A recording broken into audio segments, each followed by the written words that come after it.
नकाशावर दाखवायची आहे साठे, आधीच सांगतोय. महाराष्ट्राचा नकाशा वेगळा काढायचा आहे, भारताचा नकाशा वेगळा काढायचा आहे. सुपीक जमीन आणि पाण्याची चांगली उपलब्धता असूनही हरित क्रांतीने भारताच्या पूर्व क्षेत्राला अक्षरशः वगळले. महाराष्ट्रातील कृषी क्रांतीच्या संधीची चर्चा करा. याच्यावर चर्चा करा. आणि इथे ट्रान्सलेशन झालेलं नाहीये, डिस्कस पाहिजे. अनालाइज इंग्लिशमध्ये प्रश्न काय सांगता कोणी?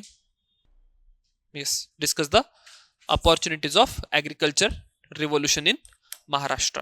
2 पार्ट आहे की ईस्टर्न इंडियामध्ये ग्रीन रिव्होल्युशन का नाही झालं आणि महाराष्ट्रामध्ये काय संधी आहेत. तुम्ही स्ट्रक्चरच नाही करताय बरोबर. क्वेश्चनचा इंट्रोडक्शन काय लिहिणार आहे पहिले हे सांगून द्या. What is introduction? इकडे काय इंट्रोडक्शन केलंय? एकदम जेनेरिक इंट्रोडक्शन आहे की हरित क्रांती काय आहे, ठीक आहे, ते सांगितलंय की हरित क्रांतीने भारतातील अन्न अतिरिक्त राष्ट्रामध्ये रूपांतरित केले, परंतु स्थानिक दृष्ट्या हे कसं राहिलं? विषम राहिलं. रिजनल डिस्पॅरिटी. ठीक आहे. जरीही हरित क्रांतीच्या मदतीने भारत हा एक कृषीदृष्ट्या संपन्न देश बनला, तरी या प्रगतीमध्ये आपल्याला प्रादेशिक विषमता दिसून येते, ज्यामध्ये भारताच्या वायव्येकडील भागांमध्ये हरित क्रांतीचा परिणाम प्रामुख्याने जाणवतो, परंतु पूर्वेकडील भागांमध्ये तो दिसून येत नाही. असं काहीतरी तुम्ही करू शकता. ठीक आहे. बेसिक इंट्रोडक्शन आहे, खूप जास्त फॅन्सी नाहीये. नाऊ या क्वेश्चनच्या आन्सरमध्ये unless and until green revolution साठी रिक्वायर्ड कंपोनेंट तुम्ही हायलाइट करत नाही, तोपर्यंत तुमच्या आन्सरला मिनिंगच नाहीये. See, understand one point. हरित क्रांती कोणत्या घटकांद्वारे होते? तुमचा ॲग्रो इकॉनॉमीचा एक पॉइंट आहे, दॅट इज ॲग्री इनपुट्स. हरित क्रांतीसाठी कोणकोणते ॲग्री इनपुट लागतात? काय? HYV, high yielding variety, mechanisation, irrigation, pesticide, fertiliser, right. Capital, most importantly assured procurement, MSP चा support. This is the requirement for green revolution. Fertile land पाहिजे, assured water पाहिजे, right. सन डायग्राम मध्ये लिहा की एवढं सगळं पाहिजे. तर मला सांगा, प्रश्नामध्येच उत्तर आहे. आता पुढचं प्रश्नामध्ये उत्तर काय आहे? प्रश्न काय म्हणतोय की पूर्व भारतामध्ये काय उपलब्ध होतं? सुपीक जमीन आणि पाणी. पण तेवढ्याने भागणार आहे का? नाही भागणार आहे. काय पाहिजे? भांडवल पाहिजे, यांत्रिकीकरण पाहिजे, प्रोक्युअरमेंट पाहिजे, राईट. आधारभूत किंमत पाहिजे, MSP पाहिजे. जर हे सगळे कंपोनंट अवेलेबल होत आहे, राईट, तरच तुमची क्रांती होईल. तर दोन्हीमध्ये साम्यता आहे, जमीन आणि पाण्याचं. पण इतर घटकांमध्ये साम्य आहे का? नाही आहे. जर तुम्ही पंजाब हरियाणामध्ये गेलात तर पंजाब हरियाणामध्ये इथे आर्ग्युमेंट तुमचं कुठून सुरू होईल ते पण लक्षात घ्या. शेतजमिनीचा आकार, ॲव्हरेज लँड होल्डिंग साईज. भारताचा average land holding size is 1.08 hectare. हाच जर तुम्ही लँड होल्डिंग साईज एकरमध्ये सांगितला तर 2.5च्या आसपास येतो. पंजाबमध्ये 10 एकर पर्यंत जातो, बिहारमध्ये 0.9 एकर आहे, राईट. लँड फ्रॅगमेंटेशन खूप जास्त आहे, जमिनीचा आकार कमी आहे. जमिनीचा आकार कमी आहे तर परंपरागत दृष्ट्या शेतकरी कसा होता? वायव्येकडील भागातला सधनच होता. कॅपिटल इन्व्हेस्टमेंटची कॅपॅसिटी आहे, कॅपिटल इन्व्हेस्टमेंटची कॅपॅसिटी आहे, तर बरोबर हरित क्रांतीच्या घटकांचा त्याला लाभ घेता येईल. सिंचनाच्या सुविधा तो चांगल्याने करू शकतो, हाय यील्डिंग व्हरायटीज मार्केटमधून विकत घेऊ शकतो, त्या ठिकाणी पेस्टिसाइड फर्टिलायझरचा वापर करू शकतो. जिथे जिथे ॲग्री लेबर एम्प्लॉय करायचं आहे तिथे ॲग्री लेबर करू शकतो. मेकॅनायझेशन घडवून आणेल. जमिनीचा आकार पण मोठा आहे, भांडवल पण जास्त आहे. तर एवढ्या सगळ्या गोष्टी कुठे जुळून येतात? वायव्येकडील भागांमध्ये, पंजाब हरियाणा पश्चिमी उत्तर प्रदेशमध्ये. इतर भागांमध्ये हे जुळून येतं का? नाही. पूर्वेकडील भागांमध्ये या गोष्टी आपल्याला आढळणार नाहीत. आणि म्हणून जरीही सुपीक जमिनी असेल, जरीही पाण्याची उपलब्धता असेल, तरी सुद्धा पूर्वेकडील राज्यांमध्ये हरित क्रांतीचा प्रसार झाला नाही. Clear? This is one part. Second part लक्षात घ्या. आता उत्तराचा सेकंड पार्ट हा आहे की सरकार ज्या स्थितीमध्ये होतं 1960 मध्ये, सरकारला पाहिजे होता risk free solution. What is risk free solution? की तुम्ही ऑलरेडी फूड इन्सिक्युरिटी, फूड स्कार्सिटीच्या सिच्युएशन मध्ये आहात, आणि जर तुम्ही ऑलरेडी फूड स्कार्सिटीच्या सिच्युएशन मध्ये आहात तर I need to have this green revolution to work 100%. रिस्कच घेऊ शकत नाही. तर मला माहिती आहे की जर मी ईस्टर्न इंडियामध्ये ग्रीन रिव्होल्युशन राबवायला गेलो, फेलियरचे चान्सेस आहे, yes.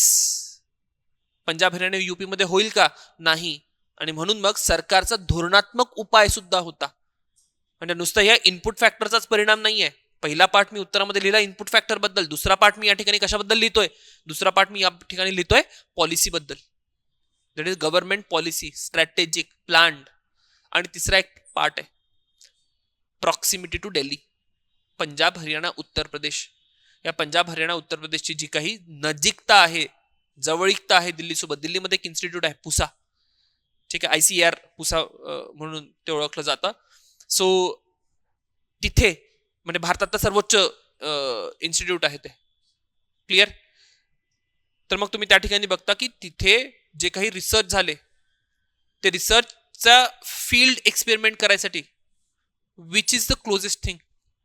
So for field experiment we have what is closest? Punjab Haryana and Uttar Pradesh. आणि जर पंजाब हरियाणा उत्तर प्रदेश क्लोजेस्ट आहे तर निश्चितच याचा परिणाम तुम्हाला मग काय दिसतो? हा तर तिथेच ते इम्प्लिमेंट पण केलं जाईल ना, राईट? की तुम्ही जर सायंटिस्ट आहात तर तुम्हाला या ठिकाणी फील्ड एक्सपेरिमेंट करायचे आहे. तुम्ही फील्ड एक्सपेरिमेंट करायला बिहारमध्ये जाणार की पंजाब हरियाणा उत्तर प्रदेशमध्ये जाणार? बस कुठली जवळ आहे? ठीक आहे, गॉट द पॉइंट? सो म्हणून पूर्वेकडील भागांमध्ये हरित क्रांती घडलेली नाही. कुठे घडली? वायव्येकडील भागांमध्ये. Right? Conclusion. What is the conclusion? अरे हा, महाराष्ट्राची संधी कशी आता स्पष्ट कराल? महाराष्ट्रातील संधी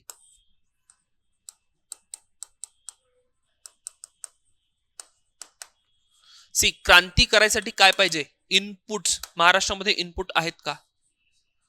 महाराष्ट्रामध्ये माती चांगली आहे, ठीक आहे. सरकारजवळ कृषी क्षेत्रामध्ये गुंतवणूक करण्यासाठी क्षमता आहे. पण समस्या काय? पाण्याची उपलब्धता ही महाराष्ट्रातील एकमेव समस्या आहे जी प्रामुख्याने पश्चिम महाराष्ट्रामध्ये सोडवली गेली. पण विदर्भ असेल किंवा मराठवाडा असेल, इथे अजूनही पाण्याची समस्या आहे. तर मग त्या ठिकाणी संधी पण आहे. जरी पाण्याची समस्या आपल्याला सोडवता आली तर विदर्भ किंवा मराठवाड्यासारख्या प्रदेशांमध्ये आपण कृषी क्रांती ही एक संधी म्हणून बघू शकतो. ठीक आहे, गेटिंग द पॉइंट? मग इथे सांगा की तिथे तुम्ही कोणत्या आता हे जनरल डिस्कशन आहे. तुमच्याजवळ जेवढं नॉलेज आहे तेवढं नॉलेज या ठिकाणी वापरा. की इमॅजिन की मी तुम्हाला प्रश्न विचारला इंटरव्ह्यू मध्ये की मराठवाडा आणि विदर्भ या ठिकाणी कृषी क्रांती घडवून आणायची आहे, काय करणार? तर काय काय करणार? एकदम अतरंगी काहीच नाही सुचवायचं. ठीक आहे, बी ग्राउंडेड, राईट? की ड्रॅगन फ्रूटच लावणार असं बिसं काही नाही. Basic basic, come to as basic as possible. ठीक आहे, सगळ्यात पहिले सिंचनाच्या सुविधांचा तुम्ही विस्तार करणार. दुसरं, ॲग्रो इकॉलॉजीच्या अनुसार तुम्ही या ठिकाणी क्रॉपिंग पॅटर्न ठेवणार. ठीक आहे, तुमची जी काही पीक पद्धती आहे, पीक पद्धती कशी असेल? त्या प्रदेशाच्या कृषी परिस्थितीला अनुसरून पीक पद्धती असेल. Clear? Yes, agro processing is important. कारण की नुसतं उत्पादन होऊन चालणार नाही. त्या ठिकाणी काय झालं पाहिजे? त्या उत्पादनाची मागणी सुद्धा असली पाहिजे. आणि म्हणून या ठिकाणी तुम्ही फूड प्रोसेसिंग किंवा ॲग्रो प्रोसेसिंग इंडस्ट्रीज इन्स्टॉल करून या सर्वच्या सर्व संधीचा लाभ घेऊ शकता. संधी का म्हटलंय? कारण की ही जी कृषी अर्थव्यवस्था आहे विदर्भ किंवा मराठवाड्यातली, ती पूर्णपणे विकसित झालेली आहे का? नाही, पण त्याच्यामध्ये क्षमता आहे. क्लिअर? ते आर्ग्युमेंट्स करायचे, राईट? महाराष्ट्रामध्ये कोणत्या स्कीम्स राबवल्या जात आहेत कृषी क्रांतीसाठी, त्या स्कीम सांगा आणि कन्क्लूड करा.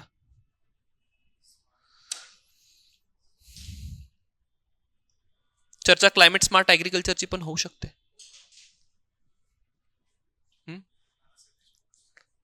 नानासाहेब देशमुख कृषी संच काय करतात? नानासाहेब देशमुख स्कीम मध्ये सी, मी का बरं क्लायमेट रेझिलियंट ऍग्रिकल्चरची चर्चा केली? की महाराष्ट्राच्या संधीमध्ये इथून पुढे जर तुमच्याजवळ काही प्लॅन असेल तर तो कसा असला पाहिजे? क्लायमेट रेझिलियंटच असला पाहिजे. कारण की तुम्ही ज्या प्रदेशांची चर्चा केली, हे प्रदेश कसे आहे?